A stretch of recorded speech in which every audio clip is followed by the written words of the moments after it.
저는 결혼 9년 차 주부였습니다. 사실 그동안의 제 결혼 생활은 남들에게 부러움을 산다거나 소설처럼 특별한 사건이 있는 건 아니었어요. 그렇지만 큰 불만도 없는 편안한 삶이었습니다. 남편은 조용하면서도 책임감이 강한 사람이었고 직장에서든 가정에서든 해야 할 일을 묵묵히 해내는 성격이었기 때문에 저는 그 점을 늘 믿고 의지했어요. 아이가 없어서 둘만의 시간이 많았지만 저희는 그런 시간을 나름 잘 활용했습니다. 퇴근 후 함께 밥을 먹고 주말이면 근교 드라이브도 가고 때로는 카페에서 책을 읽으며 시간을 보내기도 했습니다. 우린 무난하게 그러나 안정적으로 살아가고 있구나라는 안도감 같은 게 있었던 거죠. 그래서였을 겁니다. 이 모든 일이 시작되었을 때 제가 받은 충격이 더 컸던 이유가 평생을 함께할 거라고 믿었던 사람에게 뒤통수를 맞았다는 사실은 상상만으로도 끔찍한데 그게 제 현실이 되리라고는 단 한 번도 의심해 본 적 없었으니까요. 남편의 변화는 몇 개월 전부터였습니다. 원래 투자에는 전혀 관심이 없던 사람이었거든요. 그런데 어느 날부터인가 퇴근하자마자 유튜브에서 경제 채널을 틀어놓거나 휴대폰으로 코인 시세와 주식 정보를 확인하더군요. 사실 처음에는 그리 이상하다고 생각하지 않았습니다. 요즘은 누구나 재테크에 관심을 가지기도 하고 저도 남편이 부지런히 경제 공부를 하는 모습이 보기 나쁘지 않았습니다. 저도 속으로 이제야 미래를 챙기려는 걸까? 나쁘지 않네 하며 오히려 은근히 흐뭇했을 정도였죠. 하지만 남편은 점점 달라졌습니다. 단순히 공부하고 정보를 보는 수준을 넘어서 밤늦게까지 휴대폰에 몰두하거나 새벽 2, 3시까지 온라인 강의를 듣곤 했습니다. 평소엔 일찍 잠드는 사람이었는데 언제부턴가 새벽마다 파란 휴대폰 불빛이 방 안을 스쳤습니다. 저는 몇 번이나 잠결에 눈을 떴고 그때마다 남편은 무언가를 쓰고 있거나 메시지를 주고받고 있었습니다. 그것도 제가 조금만 인기척을 내면 황급히 화면을 꺼버리곤 했어요. 이쯤 되자 의혹은 피할 수 없게 되었죠. 저는 조심스럽게 물어봤습니다. 일찍 자야 내일 힘든 거 아니야? 도대체 누구랑 그렇게 연락하는 거야? 남편은 별일 아니라는 듯 회사 선배가 소개해준 투자 모임에서 알게 된 사람들과 연락한다고만 했습니다. 얼버무리듯 그리고 대충 넘어가려는 태도였어요. 저는 순간 이상하다고 느꼈지만 굳이 집착스럽게 캐묻고 싶지 않아 의심을 눌렀습니다. 그런데 긴장감은 점점 선명해졌습니다. 아침 식탁에서도 제가 바로 옆에 있는데도 남편은 휴대폰 알림에 눈길을 빼앗기더군요. 심지어 저녁에 같이 TV를 보다가도 낯선 번호에서 알림이 오면 혼자 피식 웃거나 가볍게 한숨을 내쉬곤 했습니다. 저는 그 표정들이 정말 낯설었습니다. 그건 단순히 투자 얘기를 할 때 지을 만한 표정이 아니었거든요. 그 안에는 설명할 수 없는 감정이 섞여 있었습니다. 긴장감, 설렘, 혹은 은근한 들뜸 같은 감정 말이에요. 결정적인 순간은 제가 일부러 부엌에서 소리를 내봤을 때였습니다. 어느 날 새벽이었죠. 남편이 잠든 줄 알았는데 희미한 휴대폰 불빛이 이불 속에서 새어나오더군요. 저는 일부러 컵을 떨어뜨려 소리를 냈습니다. 보통이라면 놀라서 고개라도 돌릴 텐데 남편은 그 순간에도 화면에서 눈을 떼지 않았습니다. 마치 주변의 모든 것에 귀를 닫고 오직 그 속 내용에만 몰입한 듯 했죠. 그 모습을 보면서 저는 이상한 안도감 대신 차가운 확신을 느꼈습니다. 이건 단순한 투자 모임이 아니야. 남편은 분명 누군가와 그것도 보통의 관계가 아닌 특별한 관계를 이어가고 있었습니다. 며칠 뒤 상황은 폭발했습니다. 남편이 샤워 중이었고 거실에 두고 간 핸드폰이 울렸어요. 화면에 잠시 알림이 떴습니다. 저는 애써 안 보려 했지만 그 문장은 제 눈을 사로잡을 수밖에 없었습니다. 오늘도 그 사람인 줄 알고 심장 멎는 줄 키읔키읔. 발신인은 최정 투자방. 식은땀이 쏟아지듯 흘렀습니다. 투자방이라는 이름으로 저장된 여자. 그런데 메시지 속 그 사람이라는 표현이 어떤 의미인지 모르는 사람은 없겠죠. 그날 저녁 저는 최대한 평온한 척 행동했습니다. 식탁에 반찬을 올리고 애써 평소처럼 웃었죠. 무작정 따져봤자 남편이 잡아떼면 제가 오히려 이상한 사람 되는 것 아닌가 하는 생각이 들었습니다. 그래서 오히려 더 차갑게 머리를 굴렸습니다. 어떻게 하면 증거를 확실히 잡을 수 있을까? 휴대폰을 어떻게 확인할지, 어떤 방식으로 추적할지. 그때부터는 제 마음속 어딘가에서 다른 사람이 깨어난 기분이었습니다. 감정에 휘둘려 소리 지르고 울어버리면 결국 손에 아무것도 쥐지 못하고 끝날 수 있으니까요. 저는 침착해야 했습니다.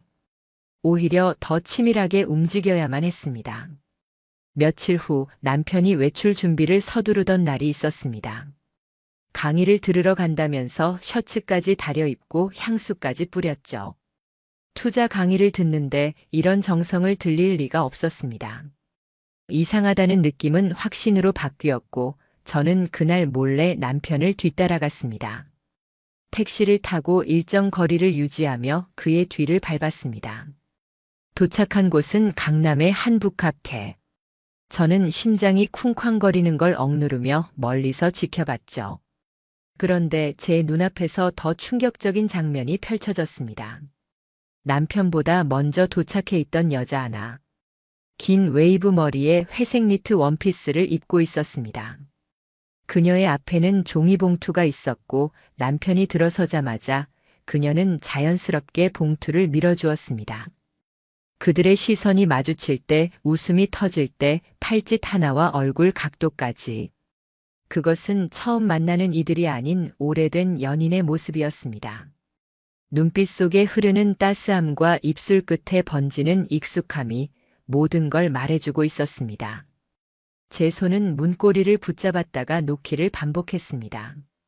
당장 뛰어들어가 소리치고 싶었죠. 그러나 제 안에 다시 이성이 속삭였습니다. 지금 감정적으로 행동하면 아무것도 입증할 수 없어. 그냥 소란만 되고 끝난다. 그러면 그들은 부인할 수 있고 나는 미쳐버린 사람 취급만 당하겠지. 저는 치를 떨며 발걸음을 돌렸습니다.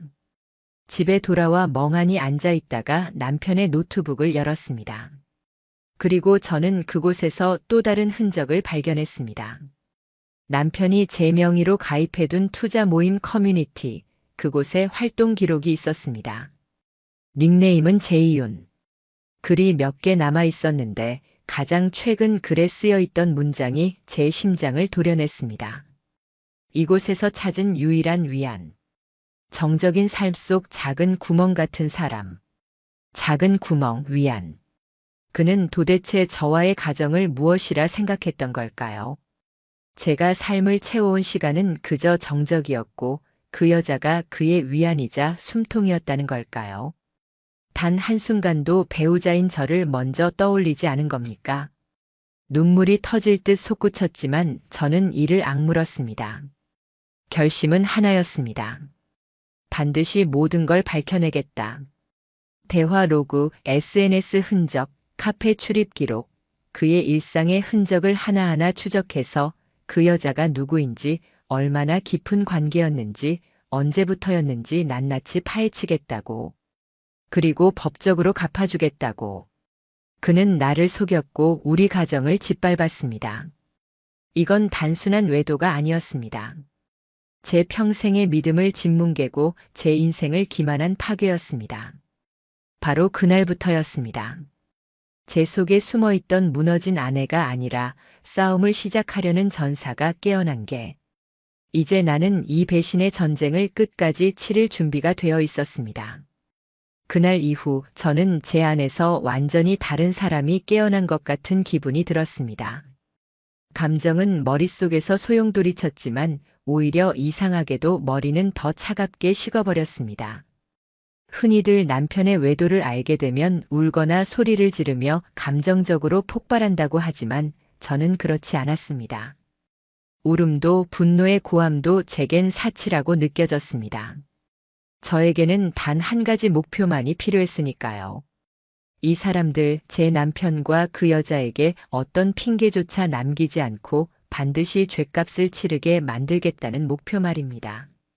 그래서 저는 조용히 그러나 잔인할 만큼 철저하게 움직이기로 했습니다. 이제는 그들과 같은 수준으로 거짓말을 해서라도 러브레터 대신 증거를 쌓아야 했습니다. 울면서 시간을 버릴 만큼 우습게 살지 않았으니까요. 처음엔 가장 손쉬운 방법부터 시작했습니다. 남편은 절대 휴대폰을 내놓지 않을 사람이고 노트북을 몰래 보다 걸리면 모든 것이 중단될 수 있었습니다. 대신 저는 우리 집으로 들어오는 흔적들을 하나씩 되짚어 보기로 했습니다. 택배 내역, 카드 사용 기록, 멤버십 가입 내역 같은 것들이 가장 솔직한 증인이라 믿었으니까요. 그렇게 확인을 시작했을 때 제 눈에 들어온 것은 도저히 무시할 수 없는 사실들이었습니다. 내 이름으로 된 공동명의 카드에 꽃배달 내역이 찍혀 있었습니다. 그리고 받는 사람이 제가 아는 이름이 아니었습니다. 채정. 그 낯선 이름이 전자명세서에 정확히 박혀 있었습니다. 그 아래 줄에는 여성용 니트, 커플 향수 구매 내역이 나란히 찍혀 있었고 심지어는 강의 결제라는 명목으로 사들인 30만 원짜리 뷰티 브랜드 바우처까지 있었습니다. 강의와 화장품 바우처가 무슨 상관이 있겠습니까? 그 순간 저는 예감이 확신으로 굳어졌습니다. 그건 강의가 아니라 단지 여자를 위한 선물이었을 뿐이라는 것을요. 속에서는 불덩이가 치밀어 올랐습니다. 하지만 제 손은 믿기지 않을 만큼 침착했습니다. 모든 내역을 하나하나 캡처하고 복사하고 출력했습니다. 마치 수사관이라도 된 듯 작은 흔적 하나도 놓치고 싶지 않았습니다. 증거를 완벽히 갖춰야 했습니다. 핑계조차 댈 수 없게 절대로 빠져나가지 못하게 말입니다. 결정적으로 저를 무너뜨린 건 이메일이었습니다. 남편은 평소 이메일을 거의 사용하지 않았습니다. 그래서 이상하게 느껴졌습니다. 어느 날 우연히 확인한 메일함 안에서 저는 또다시 채정이라는 이름을 보게 되었습니다. 제목은 짧았습니다. 내일 오후 4시 반포센터 회의실에서 봐요. 지난번처럼요. 그 문장을 보는 순간 온몸에서 힘이 빠져나가는 듯 했습니다. 지난번처럼이라니. 이 말은 그동안 만나왔고 반복되어 왔다는 뜻이 아닐까요? 단발적으로 끝난 일이 아니라 이미 습관처럼 이어지는 어느 관계라는 점이 저를 차갑게 절망 속으로 밀어넣었습니다. 하지만 그 절망 속에서 저는 더더욱 이성을 차렸습니다. 이제 더는 미룰 수 없어. 확실히 끝을 봐야 해. 그렇게 결심했고 결국 저는 전문적인 도움을 받기로 했습니다. 바로 사설 탐정 사무소였습니다. 사무실 문을 열었을 때 생각보다 차분한 분위기에 놀랐습니다. 상담사는 제 이야기를 조용히 들어주었고 이미 수많은 이런 사건을 마주해온 듯한 단단한 눈빛을 갖고 있었습니다. 그 눈빛에 오히려 제가 안정되는 느낌이었습니다. 남편분 차량은 본인 명의입니까? 네, 제 이름으로 등록되어 있어요. 그럼 GPS 추적 가능합니다. 통신 기록도 협조하실 수 있나요? 물론이죠. 그 부분도 제 명의로 대부분 되어 있습니다. 그렇다면 바로 시작할 수 있습니다. 일정 분석과 함께 조사 진행하겠습니다. 대신 며칠은 일상에서 흔적을 보이지 마십시오. 저는 주저할 이유가 없었습니다. 사실상 끝을 결심한 상황이었으니까요. 이후 며칠 동안 저는 아무 일 없다는 듯 행동했습니다. 평소와 다름없이 저녁을 차려주고 대화도 나눴습니다. 남편은 여전히 제 눈치를 보지 못한 채 스스로 안심한 듯 보였습니다. 오히려 투자가 점점 잘 돼서 수익이 나고 있다는 말까지 했습니다. 그 말은 제 귀에 칼처럼 치명적으로 들렸습니다. 수익. 아마 그의 말 속 수익은 오직 그 여자와의 관계가 불러온 짜릿함이겠지요. 일주일쯤 지났을까요? 탐정 쪽에서 연락이 왔습니다. 오늘 확실한 증거를 확보했습니다. 그 말을 듣는 순간 심장이 무너져 내리는 듯 하면서도 한편으론 묘한 해방감이 느껴졌습니다. 드디어 거짓말의 가면을 벗겨낼 수 있겠구나. 영상 속 그는 양복을 깔끔히 차려입고 오피스텔 건물 안으로 들어갔습니다. 그리고 몇 분 뒤 같은 건물에서 한 여자가 나왔습니다. 그녀가 바로 채정이라는 사람이었습니다. 탐정은 그녀에 대해 정보를 알려주었습니다. 나이 36, 과거 보험회사에 다녔고 현재는 부동산 커뮤니티에서 재무 코치로 활동한다는 사실 말입니다. 처음에는 단순히 그런 여자도 있겠지라고 생각했습니다. 그런데 탐정이 사진을 보여주자 제 머릿속에서 무언가가 번쩍 스쳐갔습니다. 그 얼굴. 낯설지 않았습니다. 저는 금세 기억해냈습니다. 바로 제 대학 동기 중 한 명이었습니다. 이름은 잘 알지 못했지만 얼굴은 축제 무대 위에서 춤을 추던 모습으로 기억하고 있었습니다. 강렬했던 그 인상. 바로 그 여자가 제 남편과 불륜을 하고 있었습니다. 제가 무수 차례 남편과 담소를 나누면서 그 사람도 우리 학교를 나왔다더라고 했을 때 남편은 그냥 웃으며 고개를 끄덕였겠죠. 가증스러울 만큼 아무렇지 않게. 그 안에서 둘만의 비밀을 공유하고 있었을 텐데. 그 순간 저는 너무 혼란스러워 손이 덜덜 떨렸습니다. 분노, 배신감, 굴욕심. 온몸에 얹혀있던 9년의 믿음이 순식간에 썩은 종이장처럼 무너지는 기분이었습니다. 잠은 오지 않았습니다. 눈을 감으면 그들의 영상이 떠올랐고 어떤 메시지를 주고받았을지까지 머리에 그려졌습니다. 남편이 제가 차린 밥을 먹으면서 웃던 모습과 동시에 그 여자 앞에서 웃던 모습이 겹쳐 떠올랐습니다. 현실이 토악질 나도록 역겨웠습니다. 며칠 뒤 저는 그 여자의 이름으로 활동하는 커뮤니티 프로필을 찾아냈습니다. 그녀는 스스로를 부동산 재무 코치라고 소개하면서도 나는 한 가정의 아내이며 성실한 사회인이다라고 썼습니다. 그 문장을 보자 마치 얼굴에 대고 비웃음을 퍼붓는 듯한 기분이 들었습니다. 어떻게 그렇게 뻔뻔할 수 있을까요? 더 이상 혼자만의 싸움으로는 부족했습니다. 저는 변호사를 찾았습니다. 여성 변호사였고 불륜 소송에 강하다는 평판을 가진 사람입니다. 저는 그간 모아둔 모든 기록을 그대로 꺼내 보였습니다. 계좌 내역, 메시지 캡처, 사진, 영상. 제 손이 떨렸지만 변호사는 담담하게 자료를 살펴본 뒤 고개를 끄덕였습니다. 네. 이 정도면 상간녀 위자료 청구는 충분히 가능합니다. 다만 남편과의 이혼 여부도 명확히 하셔야 할 겁니다.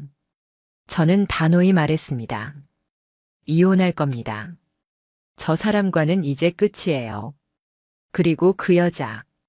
절대로 그냥 넘어가지 않을 겁니다. 그 순간 제 안에서 다시 한번 확신이 자리 잡았습니다. 이건 단순한 복수가 아니었습니다. 그동안 제 삶 전체를 무너뜨린 배신에 대한 심판이자 제 존엄을 되찾는 과정이었습니다. 저는 반드시 끝까지 갈 겁니다. 절대로 멈추지 않을 겁니다. 남편과 마주 앉았던 날을 저는 아직도 잊을 수가 없습니다. 그날 밤 저는 냉장고에서 캔맥주 하나를 꺼내어 남편 앞에 툭 던지듯 올려놓았습니다. 그 순간만큼은 제 마음이 이미 돌처럼 굳어 있었습니다. 당신 오늘 반포 쪽 다녀왔죠?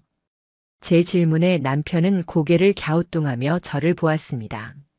순간적으로 그 표정이 얼마나 가증스러운지 속이 뒤집어질 정도였습니다. 무슨 소리야? 나 오늘 회사에만 있었는데. 그 말이 끝나자마자 저는 노트북을 남편 쪽으로 돌려놓았습니다. 화면 속에는 분명히 남편이 오피스텔 앞에서 채정과 함께 있는 장면이 재생되고 있었습니다. 그 순간 남편의 얼굴빛이 굳어졌습니다. 하얗게 질린 그의 입술이 파르르 떨리고 있었고 결국 그는 한숨을 깊게 내쉬더니 고개를 떨궜습니다. 그리고 내뱉은 첫 마디는 충격적이었습니다. 미안해, 잠깐 흔들렸던 거야. 잠깐 흔들린 것이라고요?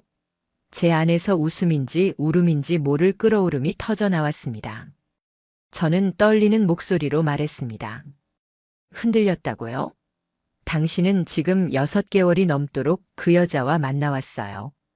내 이름으로 된 카드로 선물을 사고 내가 번 세금으로 기름 넣고 그 여자와 호텔을 드나들었죠. 이게 흔들린 거예요? 아니면 계획된 배신이에요? 제 눈에는 눈물이 맺혔지만 저는 끝내 무너지지 않으려 이를 악물었습니다. 그리고 제 가방에서 서류 한 뭉치를 꺼내 책상 위에 올려놨습니다. 이혼 서류예요. 저는 이미 도장 찍었습니다. 당신이 찍든 말든 저는 절차를 진행할 겁니다. 그리고 이건 그 여자에게 보낼 내용 증명입니다. 상간녀 위자료 청구 바로 들어갑니다. 그 말을 들은 순간 남편은 걷잡을 수 없이 화를 냈습니다. 왜 이렇게까지 해?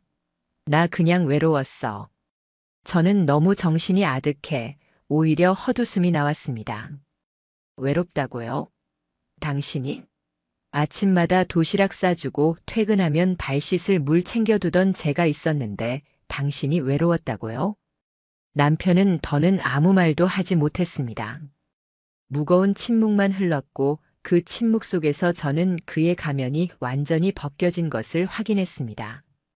그날 밤 저는 더 이상 남편과 같은 공간에서 말 한마디 나누고 싶지 않아 방으로 들어갔습니다. 그 순간부터 제 마음은 확실히 정리되었습니다. 다음 날 변호사 사무실을 찾아가 이혼 소송과 상간녀 소송을 동시에 접수했습니다. 내용 증명은 곧바로 채정에게 발송되었고 며칠 안에 그녀가 그 서류를 받았다는 통지도 확인할 수 있었습니다. 그런데 며칠 후 뜻밖의 연락이 제게 찾아왔습니다. 번호는 낯설지 않았습니다. 채정이었습니다. 우리 한번 만나서 이야기할 수 있을까요? 순간 제 온몸이 얼어붙었습니다. 하지만 저는 차분하게 대답했습니다. 굳이 그럴 필요 없을 것 같네요. 어차피 법원에서 보겠죠. 그녀는 포기하지 않았습니다. 아니에요. 오해가 있는 것 같아서요.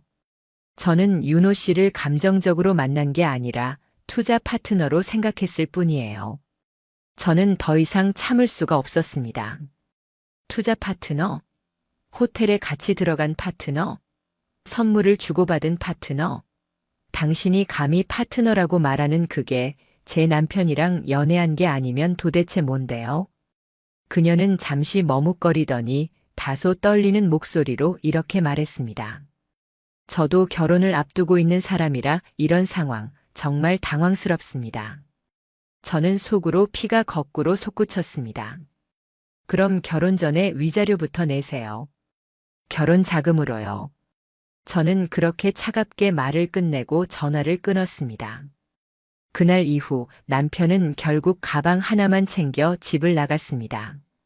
그는 한 번 돌아보지도 않았고 저 역시 그가 돌아올 자리가 더는 남아있지 않음을 알고 있었습니다. 채정에게는 위자료 청구 소송이 본격적으로 시작되었습니다. 그녀는 처음엔 아무 반응이 없었지만 결국 변호사를 선임해 법정에 출석하겠다는 통보를 보내왔습니다. 이제 진짜 싸움이 시작되는구나. 저는 그렇게 생각했습니다. 재판 당일 저는 무겁게 가라앉은 발걸음으로 법정 안으로 들어갔습니다. 제 옆에는 변호사가 동행했고 맞은편 피고석에는 남편과 상간녀 채정이 나란히 앉아 있었습니다.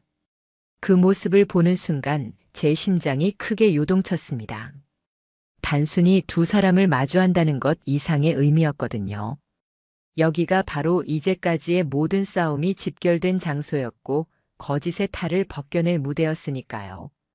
법정 안공기는 싸늘했습니다.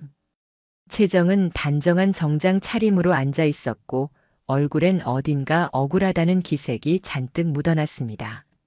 마치 자신이 피해자인 것처럼 말이죠. 누군가 카메라로 그 표정을 잡는다고 해도 사람들은 순간적으로 동정심을 가질 수도 있을 만큼 완벽한 연기였습니다. 하지만 저는 웃음이 났습니다. 진실은 결국 증거 앞에서 드러날 수밖에 없음을 저는 너무나 잘 알고 있었으니까요. 제 변호사는 침착히 자료를 제시했습니다. 원고 측은 혼인 관계 유지 중 피고 남편이 상간녀 채정 씨와 부적절한 관계를 지속해온 증거를 확보했습니다. 원고는 그로 인해 극심한 정신적 피해와 혼인의 붕괴를 겪었습니다. 이어서 차례차례 증거들이 제출되었습니다. 영상, 메신저 대화 캡처, 오피스텔 출입 기록, 카드 내역서. 그 모든 것이 거짓을 용납하지 않는 무게로 법정 중앙에 놓였습니다. 증거물이 하나 나올 때마다 남편은 고개를 숙였고 채정은 불편한 듯 꼼지락거리며 얼굴을 감췄습니다. 제가 제출한 증거만으로도 이미 상황은 기울어 있었지만 그럼에도 채정은 입을 열었습니다. 저는 정식 연애 관계가 아니었습니다. 윤호 씨에게 들은 말은 이미 이혼 절차 중이라는 거였고 별거 중이라고 들었습니다. 저 역시 기만당한 피해자입니다. 그 순간 제 안에서 분노가 치밀어 올랐습니다. 저는 그녀의 눈을 똑바로 마주보며 웃음을 흘렸습니다. 별거 중이었다고요? 그럼 그 수많은 다정한 메시지들과 호텔 출입 기록들은 뭡니까? 제가 매일같이 만든 도시락을 남편이 회사에 가져갈 동안 당신은 그와 밤을 보냈죠. 피해자요? 그럼 저는 뭡니까? 당신이 다정하게 손을 잡고 웃을 때 저는 그 자리에서 밥을 짓고 있었습니다. 판사의 눈빛이 채정을 향했습니다. 그리고 그녀의 준비된 듯한 억울함은 점차 무너져 갔습니다. 재판은 그렇게 진행되었습니다. 그리고 며칠 뒤 저는 남편의 직장에서 소식을 듣게 되었습니다. 회사가 이미 조사를 진행했고 그는 사내 윤리 규정 위반으로 징계를 받았습니다. 중요한 프로젝트에서도 제외되었고 결국 자진 퇴사했다는 소문이 돌기 시작했습니다. 저는 놀라지 않았습니다. 결국 모든 것은 무너질 운명이었으니까요. 며칠 후 남편은 저를 다시 찾아왔습니다. 낡은 가방 하나만 들고 얼굴은 초췌하게 변해 있었습니다. 미안하다. 내가 너무 어리석었어. 다시 시작할 수 없을까? 그의 목소리는 떨리고 있었고 눈가에는 눈물이 맺혀 있었습니다. 심지어 무릎까지 꿇으며 매달렸습니다. 그 여자한테도 나 이용당한 거야. 결국 남은 건 너뿐이야. 나 이제 아무것도 없어. 저는 그 말을 듣고 오히려 차갑게 웃음이 났습니다. 그래요, 맞아요. 당신 이제 아무것도 없어요. 하지만 그건 제가 바란 결과가 아닙니다. 당신 스스로가 초대한 결과예요. 저는 이제 당신을 남편으로도 사람으로도 신뢰하지 않습니다. 저는 이미 끝났다고 했습니다.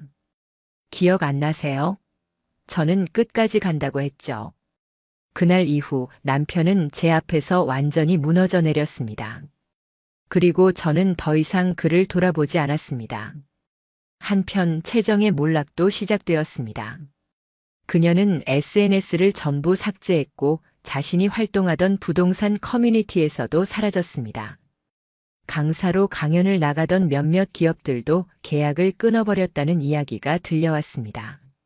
무엇보다 충격적이었던 건 그녀에게 약혼자가 있었다는 사실이었습니다.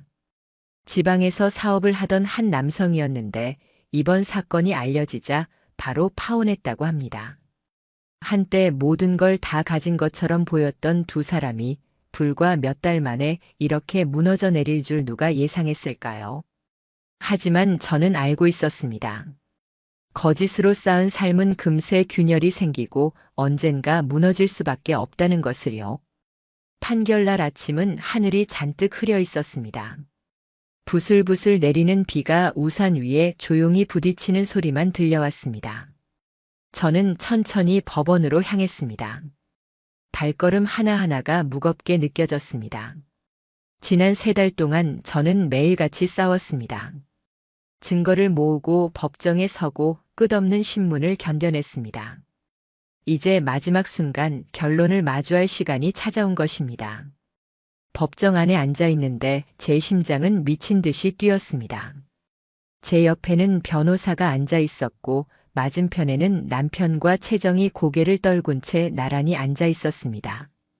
저를 한때 믿음과 사랑의 이름으로 묶었던 사람, 그리고 그 곁에 있던 또 다른 여자. 불과 몇 달 사이에 제 삶을 송두리째 뒤흔든 두 인간이 제 눈앞에서 초라하게 앉아있는 모습을 보면서 묘하게도 마음이 차분해졌습니다. 더는 떨리지 않았습니다. 저는 이제 결과를 기다릴 뿐이었고 이미 제 자신을 잃지 않았다는 것만으로도 충분히 승리한 기분이었습니다. 잠시 정적이 흘렀고 판사의 목소리가 울려 퍼졌습니다. 피고는 혼인관계 유지 중 배우자와 부적절한 관계를 지속한 사실이 인정됩니다. 이에 따라 원고가 정신적 피해를 입었음은 명백합니다.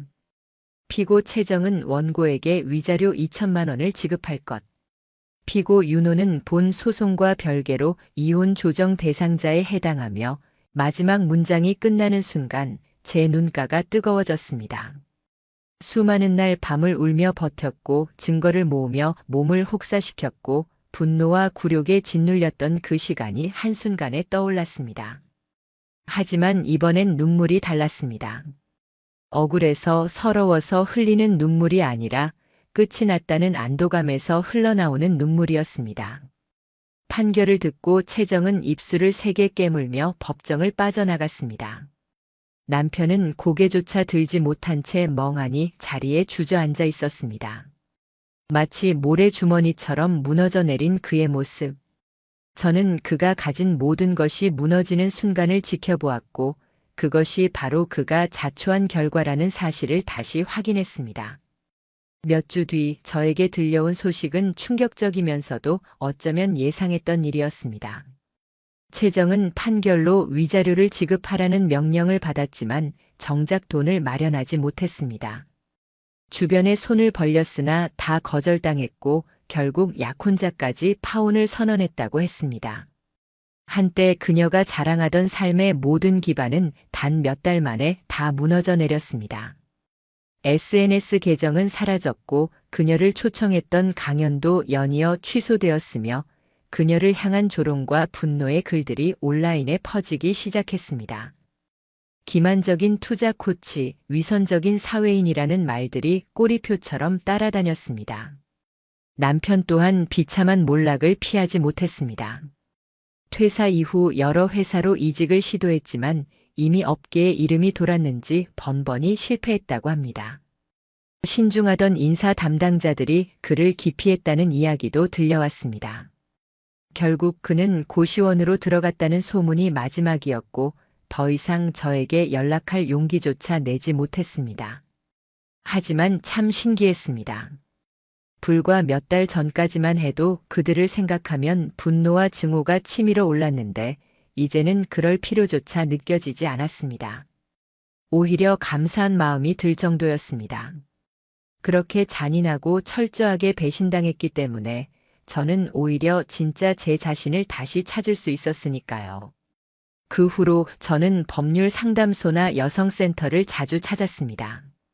저와 같은 처지에 놓여 있는 사람들을 돕고 싶다는 마음이 생겼기 때문입니다. 가정을 지키기 위해 끝까지 버티려 했던 아내에서 이제는 다시 일어난 사람으로 제 자리가 바뀌었습니다. 법원에서 나오던 날 하늘은 여전히 흐려 있었지만 금세 비가 그쳤습니다. 구름 사이로 햇빛이 스며들며 제 앞길을 밝혔습니다. 저는 그 자리에 서서 깊게 숨을 들이마시고 이렇게 속삭였습니다. 이제 진짜 끝났어. 그리고 나는 다시 시작할 거야. 그 말은 누구에게 들려주기 위한 말이 아니었습니다. 제 자신을 향한 선언이었습니다. 다시는 누구의 그림자 속에서 무너져 있지 않겠다는 약속, 이제는 제 삶을 제 손으로 빛나게 만들겠다는 다짐. 그 순간 저는 비로소 알 수 있었습니다. 저는 패배자가 아니라는 사실을. 오히려 모든 걸 잃어버린 줄 알았던 제가 이제야 처음으로 제 자신을 되찾았다는 사실을요.